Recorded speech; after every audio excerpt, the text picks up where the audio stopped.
This is the Marketing Podcast Network. Welcome to Uncorking a Story, the podcast that introduces you to the rich world of storytellers who share their personal journeys, creative processes, and the stories behind their stories, one conversation at a time. I'm your host, Mike Carlin, and I'm thrilled to be part of your writing journey. If you're an aspiring writer, a literary enthusiast, or simply someone who believes in the transformative power of words, you've come to the right place.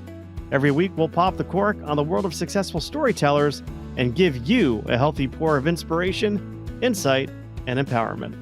My mission is to help writers like you realize your full potential through the transformative and therapeutic power of writing. Whether you're just starting your literary voyage or looking to refine your craft, I'm here to provide you with the knowledge, inspiration, and encouragement you need to embark on your own storytelling adventure. So, are you ready to uncork your story and let your creativity flow? Uncorking a Story is about to begin. Sit back, relax, and let the transformative magic of storytelling whisk you away. Welcome to Uncorking a Story. Today on Uncorking a Story, I'm pleased to introduce you to international award-winning fine art photographer Gary Smith. He joins me today on Uncorking a Story to discuss his career and book Pathways, which was awarded first prize at the prestigious International Photography Awards in the book category. Pathways features select photos from many of Smith's current collections, including several of his recent multi-award winning images. Welcome to Uncorking a Story, Gary. Thank you. I'm pleased to be here. Happy to have you here, Gary. And tell me, where does your story as an author begin? So, first of all, it's a long time ago. Let's start with that. But it was in the industrial part of England. I grew up in the industrial sort of heartland of England, in the Midlands, where the sort of the last industrial revolution came. And that's where my interest in photography, started. And I think has been, molded from there. I picked up my first camera when I was, barely a teenager, an old plate camera, and I was just infatuated ever since. Yeah, what do you suppose it was about photography that drew you in? Well, first of all, I couldn't paint, I couldn't draw. There was no other sort of talents. I remember my older brother was just fantastic at that stuff, and I was always sort of envious of him, and I was really terrible. So I think some of it was just a way subconsciously of just expressing, I could actually create this photograph and I could manage it, and it didn't require any of the artistic skills from a hand-eye, that kind of perspective. So I suspect there's there's a fair amount to that. Yeah. And it sounds like you always knew that there was like a creative type living inside you. Yeah, I always, I was super interested even as a young kid. I used to read a lot, and the visual arts, and music, and just all of that. And I had no particular talent to it, but photography, really, I sort of honed in on that because it was this combination of you could control the whole kind of process and produce something. And I was absolutely, so, dark rooms, and I got into all of that, and eventually that was my first sort of career, was in big industrial plate cameras, black and white typically. So I had a sort of a technical apprenticeship, I guess you'd call it that. And I was the assistant to the assistant who made the coffee, and that's how I learned my trade in a very, what is now a very, film-orientated, old-fashioned kind of photographic sort of process, which I think sort of helps me now because, you get that kind of technical training on the basics, and I worked in a dark room and all of that stuff. The great thing about that is it's a very slow process.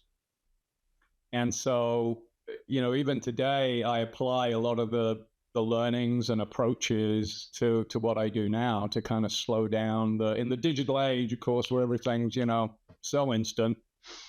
I'm kind of the opposite of that, for good or for worse.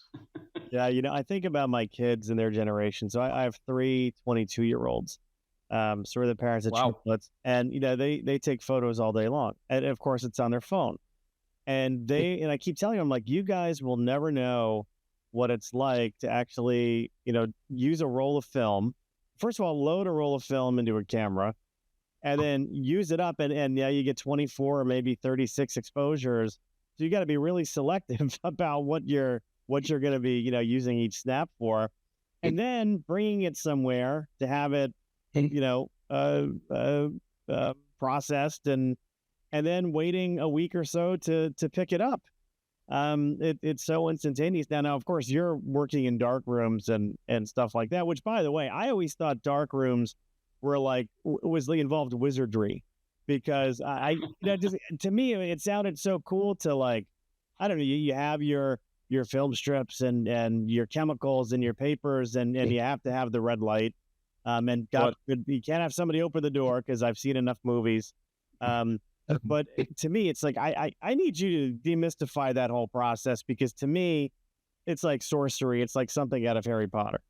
Well, it's this combination of, there's a lot of some chemistry to it, basically. I mean, find a point on it. And, but there's still a fair amount of, you take someone like Ansel Adams, who is, by the way, he did a lot of what they call post-processing. So meaning, listen, he's an unbelievable photographer that got captured in the film. But he did a lot of handwork, literally, with the projector to emphasize certain areas, darken, lighten, So there's an art piece to it, and there's a science piece to it.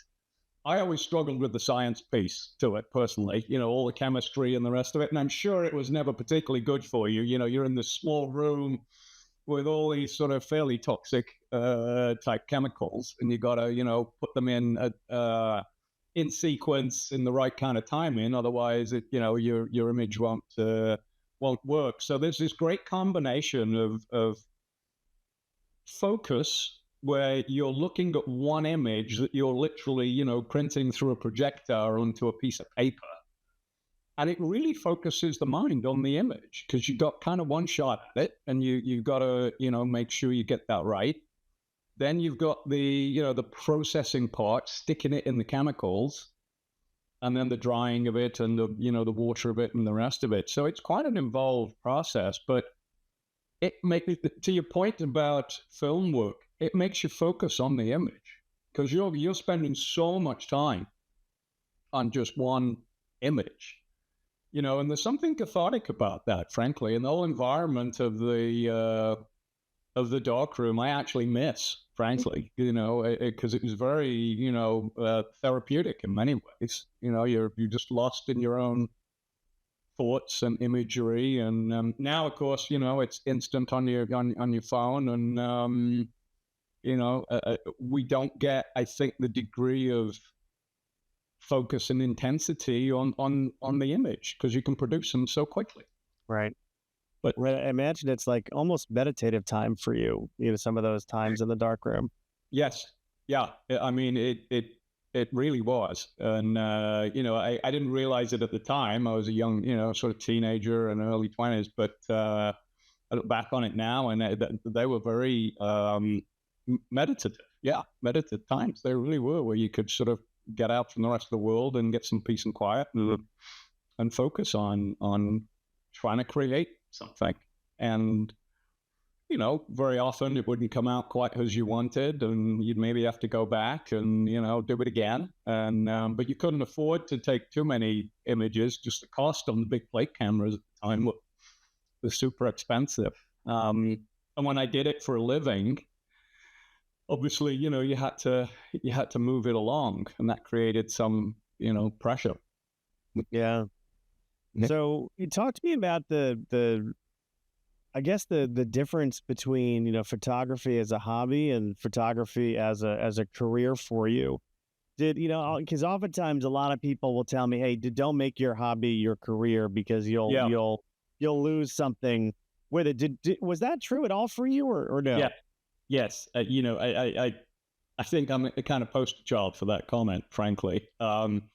It's I absolutely adored photography, and I really thought that was going to be my career. But it's a very few amount of folks that can actually, certainly back in that time, unless you want to do wedding photography or do people, and I'm hopeless at people, so that was just never an option. So if you go down the sort of artsy commercial world to it, it's tough to earn a living, even an okay living.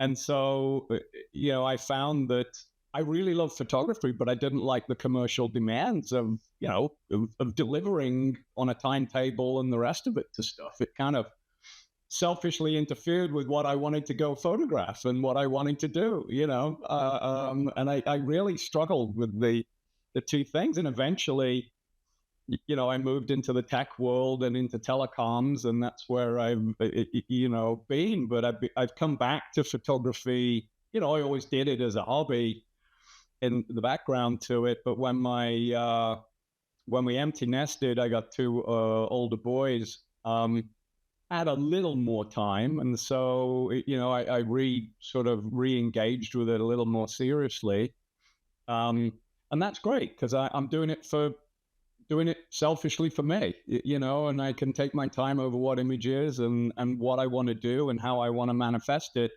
If you're relying on doing that and commercially selling it, that's a whole different tension, I think. That's very challenging, and I was certainly never capable of, for sure. Yeah. So no, I think I'm a poster child for don't make your hobby and in some ways, I didn't pick up a camera for, almost a decade because I'd really kind of, burned out from it a little bit on the whole commercial stuff. Yeah. Yeah. Love what you have to say about finding the time as you're an empty nester. Because I'm going through that now in my life. I'm still, of course, working a day job, but I'm finding time now that I didn't have when my kids were younger. Now, they're out of the house. They're about to graduate from university. And, I can devote more time to the things that I'm a little bit more passionate about. Of course, I also devote a lot of time to watching really old TV in the evenings, like I joke with my wife. I'm like, I thought being an empty nester, we'd be going out all the time and, we'd be living living it up a little bit more, but instead we're in home at 10 o'clock, at night, every night watching Kojak and then Quincy right afterwards. Like that's what empty nesting has become for me. Classic series. Yeah. Yeah. It takes on, you think you have this view around what it might be, in the empty nesting thing. And I think for a lot of people, it turns out very different. I didn't expect to dive into this quite as deep as I have done again, but it's a sort of rekindled passion, if you want to call it that, without the sort of commercial constraints of having to earn a living at it. So it's so much more fun. And by the way, learning all this digital stuff has been, super interesting and a big learning curve to me. But I also find that it helps me in my day job too, because it gives a bit of a balance to it. I'm in the sort of, high tech, spend most of my time, helping create the digital world and putting it all in the cloud and all of that stuff. And this is sort of the antithesis of that, both in terms of what I'm doing, a physical thing. And it's, much more cerebral. But, it provides a good balance. And I didn't really see that coming. I got to be honest, I didn't. But it provides a nice balance. I think I'm better in my day job because, I've got this interest elsewhere that's very, very different. And I come back to the day job sometimes, having gone off for a little bit into the photography piece, and you come back refreshed, or you've been thinking about an issue in the background that you deal with. So it just different part of the brain, I guess. But yeah, it's a different part of the brain, but it's also like feeding your soul something that it needs too. Yeah. And I find that as well. Like one of the hobbies I did pick up after after the empty nest thing was doing improvisational comedy. Uh, Wow. and I find that, learning how to actively listen to like your scene partner, to create something in the moment, on the spot, you know, um, has helped me in my day job too, which involves I don't just interview people on a podcast for a living. I work in market research, so I Yeah. get to interview people on a wide variety of topics. But it helps me become a better listener, and it gives me a little bit more energy because number one, I've got something else to look forward to, but it also like sharpens my skills in a way that I didn't necessarily anticipate either. But don't you think some of that as well, Michael, is, we think of, or typically my generation thought of careers as, you'd be in finance or in lawyer or whatever it is, or marketing, and that's kind of what you would do, really to the exclusion of everything else, unsaid.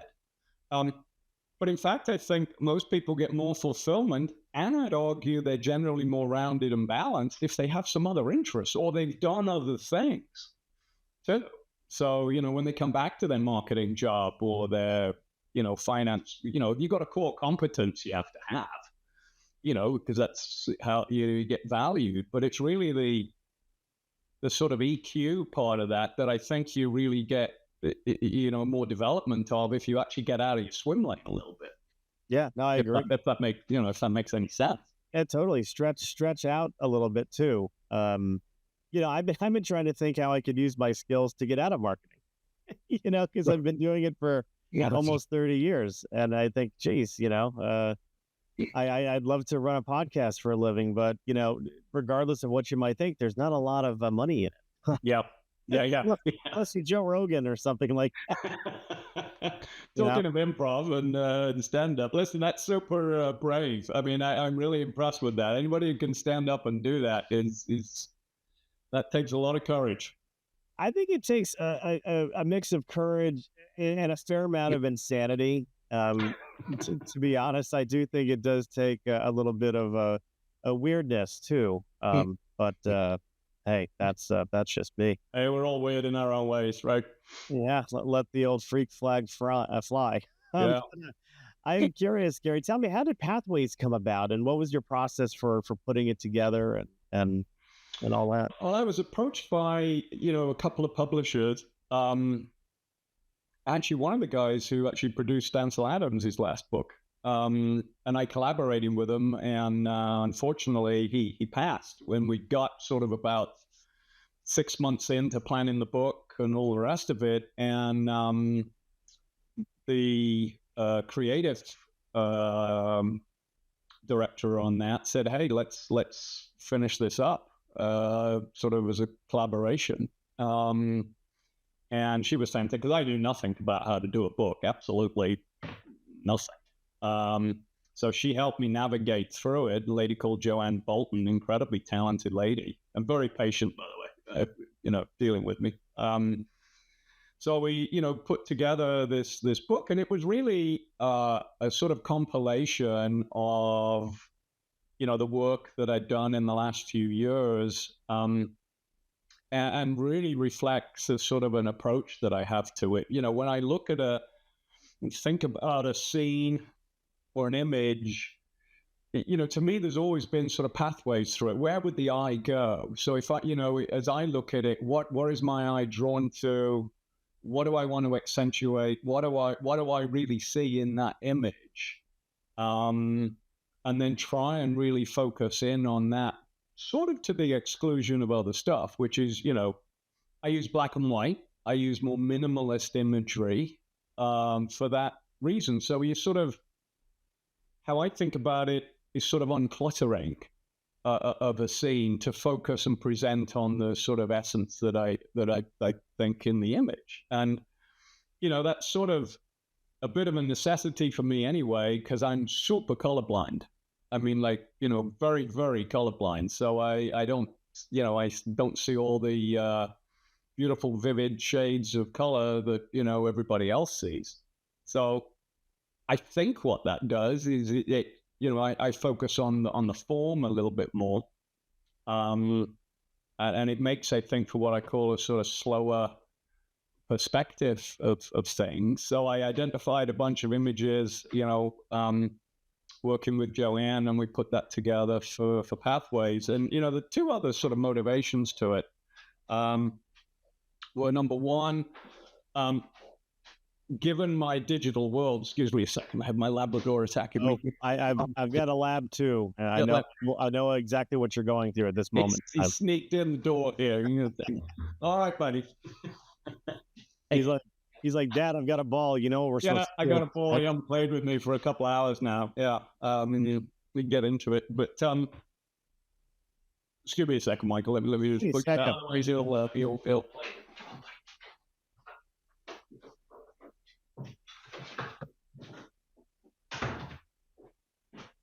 Sorry.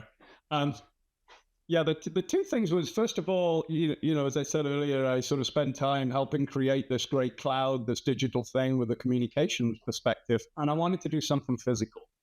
This old thing called a book, that you feel like you've actually done something, and you could touch it and feel it and look at it. So, I felt that. And the second thing is, I wanted to try and raise money for breast cancer. I mean, like way too many families, our family was touched by breast cancer as well, and my wife. And so, it was actually sort of a way of, and I didn't sort of think about it until we could sort of got going to it. But so we donate all the, any proceeds to breast cancer. So it's kind of like a twofer from that point of view. So that's the sort of was the background context to it. And it ended up being way more difficult and complicated than I ever would have thought. So anybody who's thinking about a book is and without Joanne, I would absolutely no chance, none. I want to go back to something you said. Well, a few things you said I want to go back to, but one of them was how you're taking clutter out of the scene so you could focus on the image, and it's not too dissimilar from what any author really has to do when they're writing. So, you're doing it with imagery. Writers have to do it in words. And in any scene, any chapter, if you're thinking about your writing the right way, you've got to really strip away anything that's unnecessary. Yeah. And so that the reader can focus on what's most important. And an editor will help you do that. But in some way, I'm just trying to draw a parallel between what you're doing, putting together this collection of images, and what any author has to do when they're working on a book. That's an interesting parallel. I've never thought about it like that, from the sort of written word to the actual image. Because I sort of, when I'm actually looking at it, I kind of self-edit around, what's interesting, what am I not interested in, what's got to, how do we get this, the focal point of what I see in that image across with, and get the rest of the stuff, play secondary roles in it, and take a sort of a pathway, from an image point of view to get there. So, there's some parallels to that, I think, in terms of, when you write something, you want to get rid of all the, the other stuff to be precise in the essence of what you want to say. That I think that's, pretty analogous to what I think about in an image. Yeah, and there's a temptation, and I know many of us, especially when you're younger as a writer or an author, and what I mean younger, not necessarily age-wise, but like, earlier in your tenure, in your as you're honing your craft, is to not want to kill your darlings so much. You want to keep everything in because, of course, everything is so important. But then over time, you really learn that less is more. Yeah, it really is, and it's that's a bit therapeutic too. That process of sort of sifting through stuff and looking at, what is really you think important and what is not. I mean, because we're surrounded by so much noise nowadays, and all the media, social media, and the rest of it. It's sort of, decluttering, I think, has taken on a greater importance in many ways than it did before, because we're bombarded with stuff. And if you look at it from an image, but pure photography point of view, listen, there's this thing about the iPhone has democratized photography and everybody's doing it. And listen, I think that's great. That's fantastic. But there's a tendency there to be very, bright, shiny colors. If you look at what gets the most likes on, Instagram, whatever, it's the oversaturated colors and the rest of it. And so I think there's a sort of definitely a place, I personally feel to declutter and chill out and just try and focus on the beautiful focal point of the image, because I think we just miss so much in our daily lives when you're wandering around, including sort of industrial scenes and the rest of it. I think there's beautiful architecture in that stuff, which I photograph. And in derelict industrial areas. Sounds a little strange, but I kind of grew up to it, so I'm sure I'm sort of drawn back to the sort of industrial structure and form, because I think there's some great structures in there that were designed, in a beautiful way. Yeah. Now, remind me, whereabouts? Where did you grow up? I grew up in Birmingham. If you've seen Peaky Blinders, I don't know whether you've seen Peaky, but it's my hometown. And isn't that where Black Sabbath came from? Did they come? Yes, we had Led Zeppelin came from there. Robert Plant lived sort of around the corner. It was great. There was a big music scene there. Yeah. I mean, certainly something about that. I know Def Leppard was like from Sheffield, but certainly something about that sort of post-war industrial type thing that lends itself well, I think, to powerful imagery and powerful music as well. Yeah, no, that's an interesting. I mean, a lot of the sort of the heavier rock stuff, certainly in the UK, came from the industrial areas. Not necessarily the South, of London. Yeah. Did you enjoy any of that music growing up, or no? Yeah, I did. My brother was a very talented musician, and well, still is. And he played in a rock band and the rest of it. So he was a bit older than me. So he introduced me to like Led Zeppelin and Cream and Eric Clapton and all that stuff. So I kind of grew up with all of that. So very rich. Rock culture. So yeah, I still love it. I do. Yeah. Genesis, I guess, was just a little bit after that too. Was another one of my. Yeah. I love Genesis. I love their like progressive stuff in their earlier days with Peter Gabriel. Yeah. And then not to knock Phil Collins. I think he's a wonderful and talented musician and performer himself. But it was really a different sound.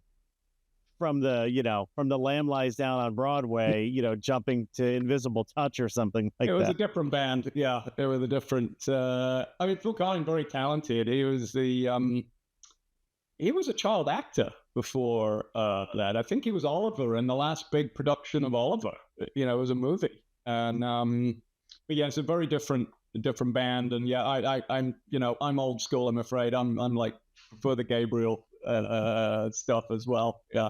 Still very old school. On that we can agree. You mentioned your wife with breast cancer, and part of the proceeds going to this. How is your wife now? She's good, thank you. No, she had it many years ago. She had it when she was in her early 40s. As did a number of friends that we had at the time, ladies in their 40s. So makes you wonder around some environmental sort of elements to that. But no, we got it early and it was a full recovery, and she had great care. But you want to there seems to be, certainly in certain parts of the US and on the East Coast up from Richmond to Philadelphia, it's sort of an epidemic portions of breast cancer. Yeah. And so just helping to try and do a little bit to contribute to the cure and to help people who've got it. It sort of combines the interest in photography with trying to do some good. Yeah, no, it's a wonderful thing. It's a wonderful thing. I know people don't get rich off of books. Most people, unless your last name is Rowling or something like that. Yeah. So to donate proceeds to support a cause is wonderful, and certainly I'm certain there are a lot of people who are thanking you for that.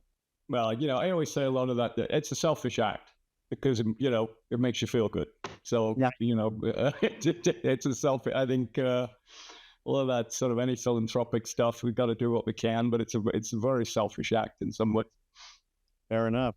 Yeah. Where can people pick up Pathways if they're so inclined to do It's on so? Amazon, both in Europe and in the US. So that's the easiest way to get it. There's two versions of it. There's a limited edition. There's 250 copies. There's still a few left, and then there's the normal edition as well. So they're both available on Amazon. All right. And when people open it up, what can they expect to see? A lot of black and white imagery, that's for sure, and an eclectic collection of stuff too. So it's industrial pieces, some modern architectural stuff, which I love. Frank Gehry and that kind of stuff. I'm a big fan. And then also, which most people like, is the classic landscape type stuff from around the world. So I'm very fortunate, and I travel a lot, and have traveled a lot and lived in different parts of the world. So, I've been able to get out to different locations. And so it's a whole gamut of subject matter, from landscaping to, decrepit industrial decline images and everything in between. And I imagine as you were going and into the painstaking effort of putting all of these images together, did you uncover any insights into yourself? I mean, as the person who captured these images, did you have any aha moments into your own soul as you were reflecting on all these images and putting it together? I think that a couple of things I would say is, one, as I look back on it now, it's a forcing function on getting me out there into places that I would not have normally gone. And, particularly when you think about some of the industrial places, the rest of it, I'm not going to, it's not a normal place you hang out and you say, hey, let's go to the docks in old Baltimore or something for an afternoon. It's not like, you're not normally going to say that.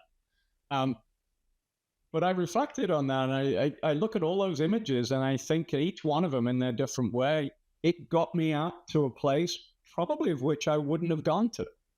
And often I go out and, try and plan these images and think about something that I'd take, and I go out there and I come back with nothing. There was nothing that particularly, but you know what? It was a great day or a great morning, or, I got up early at 4:00 and I'm back at like 11 or something.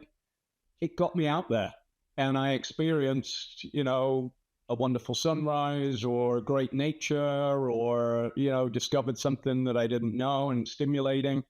So it's really a forcing function on getting you out there and experiencing stuff. So, I think about all those images and bring back, other thoughts and memories as I reflect on them, because very often you're on your own. Very often you're in the middle of freaking nowhere, or there's hardly anybody around.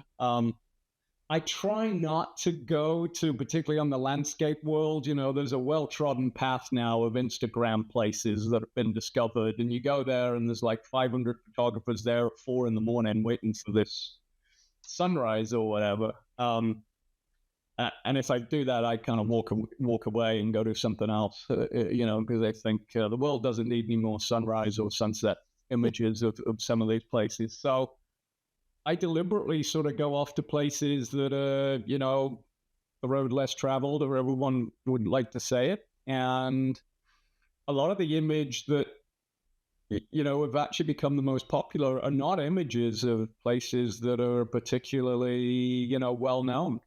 And that's sort of the fun in it, because you're out there discovering, and very often I will end up, the image that I end up developing and keeping is not the image that I really set my sights on or planned for that day.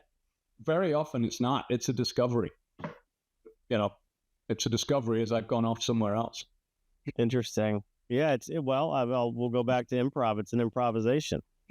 Yeah. It's something that you didn't necessarily plan on, but that you kind of discovered and came across. And I have to imagine that's where a lot of the fun comes from, is not knowing necessarily what's going to be the one. And it's, you can invest a lot of time and effort to get out to places, and you come back and the weather's not cooperating with you. And by the way, the perversity around that is, in my particular style of photography, the worst thing in the world is sunlight. A bright, clear day where people think that's a great, that's not. I like clouds, moody stuff, and the rest of it. So a bad day for me is when the sun's shining or something, there's no clouds in the sky, so it's a little perverse. But, I'll come back without any images because just nothing really clicked, or the weather was just not cooperating, the rest of it. But you got to be philosophical about that. You spent some great time out in, typically beautiful areas. And that's a good thing. It's good for the soul. Good for the soul. That's a great phrase to end on here, Gary. Where we talked about where people could buy the book. Where could people learn more about you if they're so inclined? I have a website, gbsmith.com. And right. most of my work is on there in various collections. All right, I'll be sure to put a link to the website in our show notes. So for anyone listening, they could just go right to the show notes and tap on them and tap on your link to your website. Also, we'll put links to the book as well. Gary, this has been fun. Thank you so much for stopping by Uncorking a Story and letting me uncork yours. Thank you. I've enjoyed it. Thank you, Michael.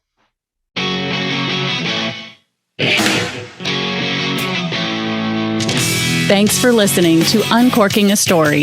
If you'd like more information about today's guest or to find out more about Mike, go to uncorkingastory.com. If you enjoyed the show, please subscribe, rate, and review us at Apple Podcasts, Spotify, or wherever you get your podcasts. Tune in every week to hear Mike Carlin uncork a new story.